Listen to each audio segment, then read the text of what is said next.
Welcome to my back porch again. Today's post is titled, "The Man Who Has What Most Men Don't." You've probably met a man at some point with this singular quality.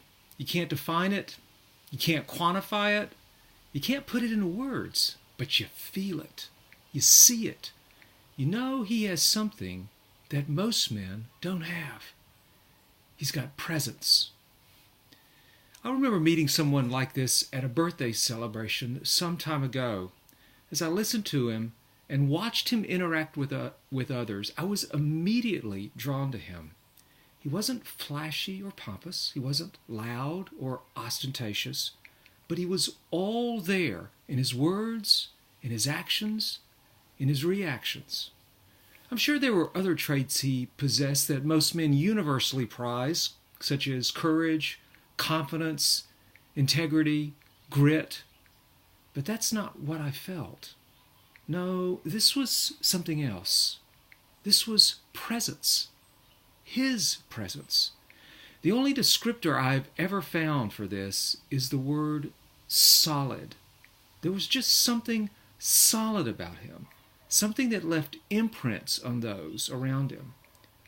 I was one of those who was so imprinted, and I imagine I wasn't the only one. When men see a man with presence, he immediately commands respect. I think because men who exude this solidity are so rare. That's also the tragedy. They are so rare. Most men don't feel solid. They feel thin and shrunken, riveted to cravings they cannot satisfy, bent down by shame they cannot escape. They exude a wispiness, drifting along the currents of the daily events or the tides of social expectations. Now there is one other place we can see presence.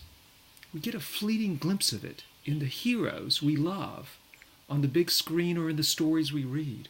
Something is refracted through them. Something as real as it is mysterious. We know without being told that this is good and right and true. This is what a man should be. But that glimpse fades as quickly as it came. We tasted presence, but that's all. We tasted it.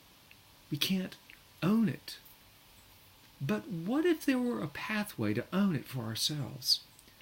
Now, you may be in your 20s trying to figure out where your life is going. You may be in your 30s trying to negotiate the headwinds of marriage. You may be in your 40s trying to manage family and finances.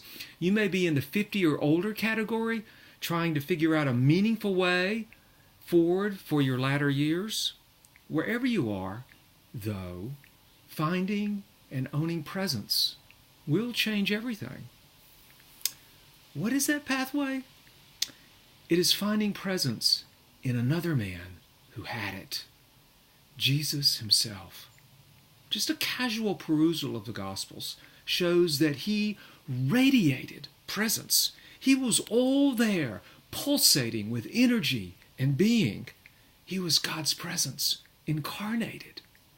And the pathway to owning presence is as direct as it is demanding. It is letting his presence invade you, shooting through every fiber and neuron of your body and soul. Jesus became a man to make us into men. That is his promise. My work with men is to help them experience his presence so that they too can become men of presence. And that's my deep hope.